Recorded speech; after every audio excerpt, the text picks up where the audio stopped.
Assalamualaikum, resep kali ini yaitu ogura cake menggunakan 8 telur dan bisa jadi 2 loyang sekaligus. Diameternya satu loyangnya 22 cm.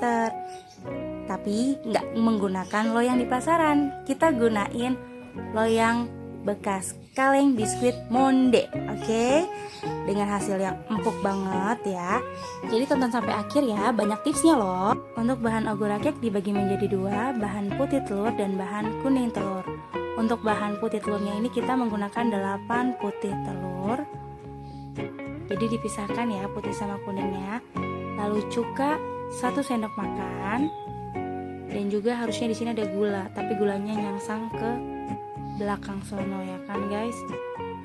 Ini di bahan kuning telurnya ada 8 butir kuning telur.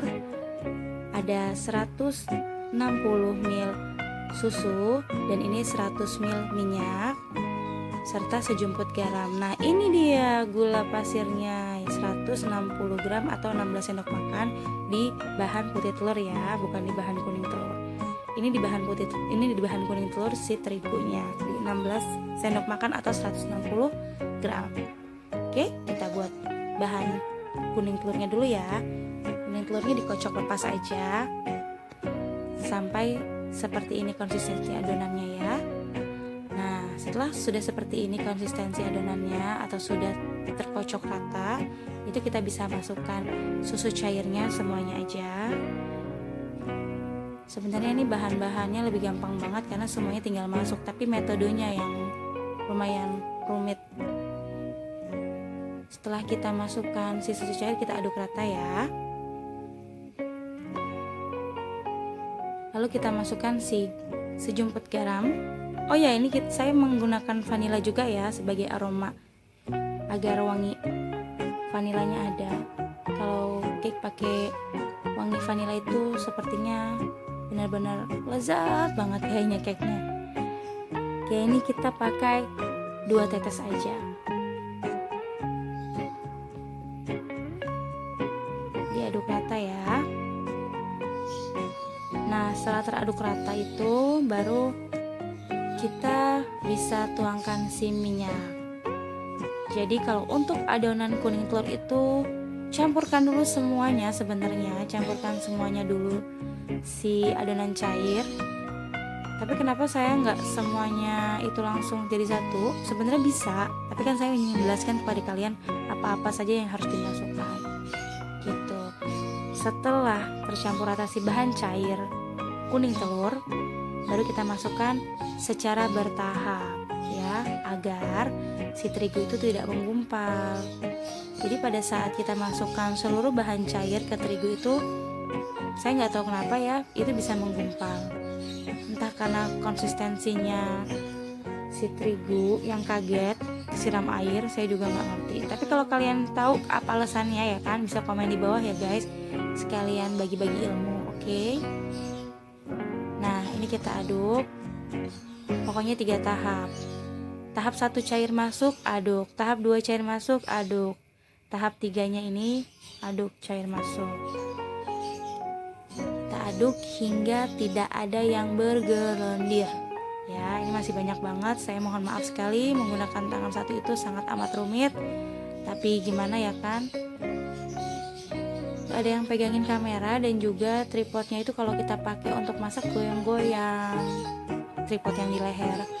Oke, sesudah lembut seperti ini konsistensi adonannya itu, coba kita tarik ke atas, dia akan menjuntai seperti pita atau enggak? Kalau sudah menjuntai seperti pita, itu artinya si adonan sudah bagus, sudah bisa disisihkan terlebih dahulu. Kenapa disisihkan? Karena kita akan membuat si adonan putih telur.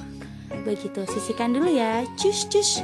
Nah ini adonan putih telurnya, ada gulanya di situ ya, jadi malu saya. Oke.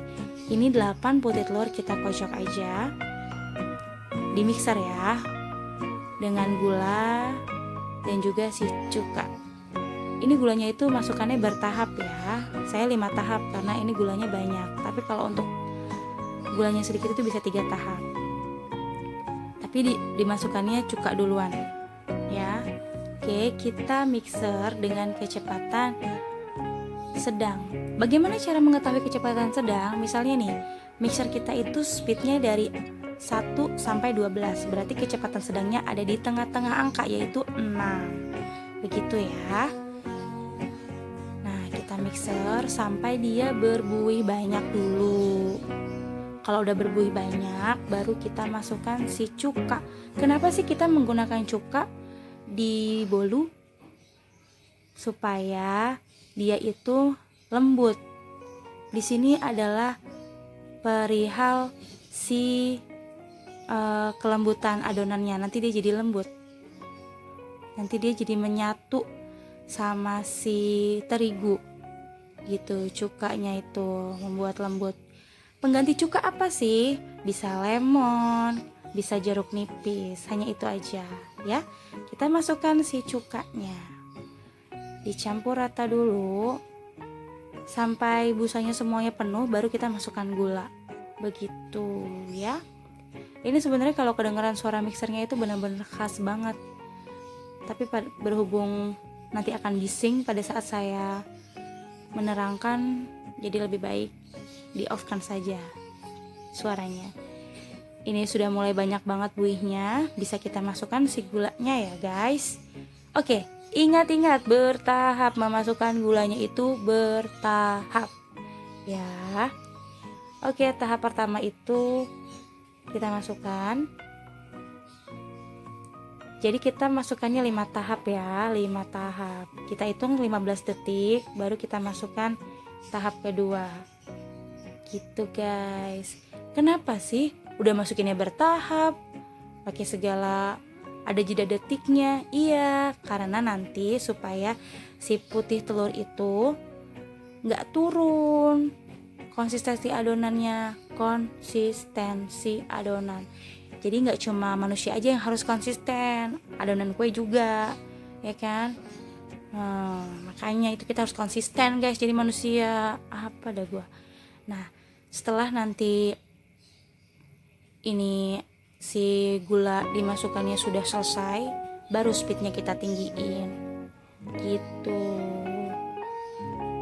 Kenapa kita menggunakan speed sedang pada saat si pengocokan telur bersama si gula dan cuka? Yaitu tadi supaya adonan putih telurnya itu nggak kaget. Kalau kaget nanti dia kuenya jadi bantet begitu, dia nggak bisa ngembang dengan cepat, ya kan? Nah, kalau misalnya nih sudah dimasukkan gulanya semuanya, baru speednya kita tinggiin gitu. Oke. Kalian itu kalau misalnya buat cake itu susahnya di mana? Pasti kebanyakan dari kalian itu ngembangin telurnya tuh sama gulanya lama banget. Nah, sebenarnya itu ada triknya. Kalau kita mengembangkan telur itu, kita pakai mixer itu biasanya 15 menit dengan kecepatan mixer di sedang tadi, ya kan? Itu biasanya si telur itu digabungkan dengan gula, atau kalau kita pakai overnight dan TBM digabungkan dengan si pengembang tadi, bahan pengembang ya. Tapi kalau saya pribadi ya, saya lebih menggunakan baking powder sih. Tapi di ogura cake ini saya nggak menggunakan pengembang apapun. Karena apa? Ya karena sudah mengembang dengan sempurna dari teknik si banyaknya telur tadi. Ini jadi aman banget bagi bayi yang baru MPASI ya, karena nggak ada bahan pengawetnya gitu guys. Kalau kalian mau tidak menggunakan bahan pengawet itu, gunakanlah pengembang yang nggak ada bahan pengawetnya itu, gunakan pengembang alami yaitu telur. Apalagi selain telur, gula. Jadi yang dapat mengembangkannya itu adalah gula dan telur. Oke, ini loyangnya nih. Kita menggunakan loyang anti mainstream, yaitu menggunakan kaleng biskuit monde. Jangan lupa dialaskan si kertas roti ya. Jangan lupa juga diolesi minyak dulu tuh pinggir-pinggirnya ya. Nah, kalau misalnya udah adonannya seperti ini nih, ya kan, sebentar. Pada saat ditarik itu udah jambul begitu, itu berarti si putih telur sudah bagus tuh, dan mengkilat seperti itu tuh berarti dia udah bagus. Coba deh kalian balik ke atas, dia nggak bakal jatuh. Itu berarti sudah bagus banget adonan putih telurnya. Tuh, lama banget kan saya berdiriin balik kebaliknya, nggak jatuh-jatuh, berarti itu sudah bagus ya. Kita balik sekali lagi biar Anda yakin, saudara-saudara. Nah, itu dia ya. Yang penting kita itu cara mengetahuinya si adonan putih telur bagus itu yang pertama tadi, pada saat si whiskernya itu kita tarik berjambul lalu mengkilat, dan juga pada saat dibalik tidak jatuh. Kita panaskan dulu si kompor, maksud saya kita panaskan dulu si ovennya ya. Oke, jangan sampai ada yang miring. Ini saya pakai oven tangkring, ini riskan banget miring, jadi kita lihat dulu ya. Oke, jadi ingat ya, mengkilat ya, tuh harus sampai mengkilat. Nanti kalau udah mengkilat baru deh pada saat dibalik itu dia nggak akan jatuh, dijamin 100%, 80%. Udah sih dibalik-balik mulu dasar. Nah, setelah itu si bahan putih telurnya itu kita masukkan ke bahan kuning telur. Masukkannya itu juga secara bertahap. Kenapa? Supaya si adonan putih telurnya itu tidak kempes. Kita menggunakan teknik auto demari. Nah, teknik ini menggunakan pemanggangan dengan air. Airnya itu 1 cm aja. Nah, ini kita panaskan airnya itu bersamaan dengan kita memanaskan oven. Jadi membuat si kuenya itu atau si ogura cake-nya itu jadi lembut banget, ya kan? Nah, ini kita masukkan bertahap ya. 2 sendok spatula dulu. Lalu caranya itu kita aduknya dengan seperti melipat baju.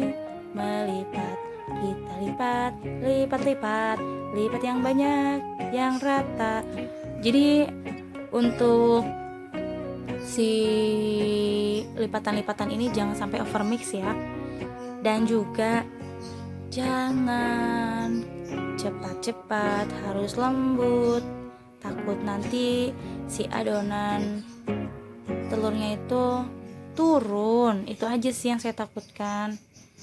Ini sama juga nih seperti sponge cake dan juga cara pembuatan makaron.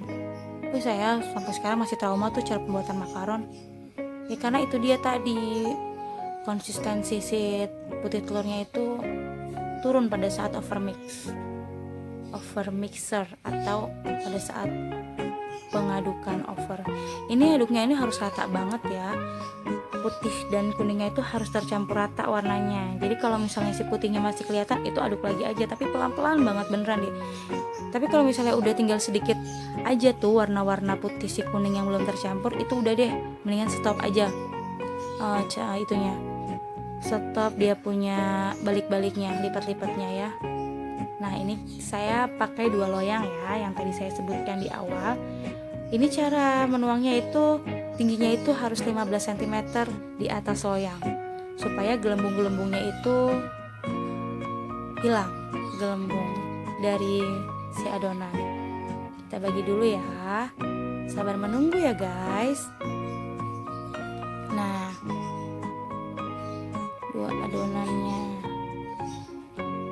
2 loyangnya ini. Kalau kalian nggak punya monde ya bisa pakai loyang yang 22 cm, atau kalau kalian punya loyang yang besar itu bisa banget langsung dijadiin satu aja gitu.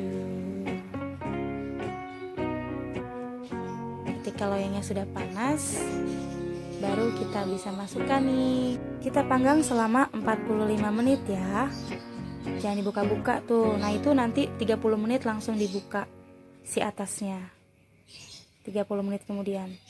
Oke, dia hasilnya.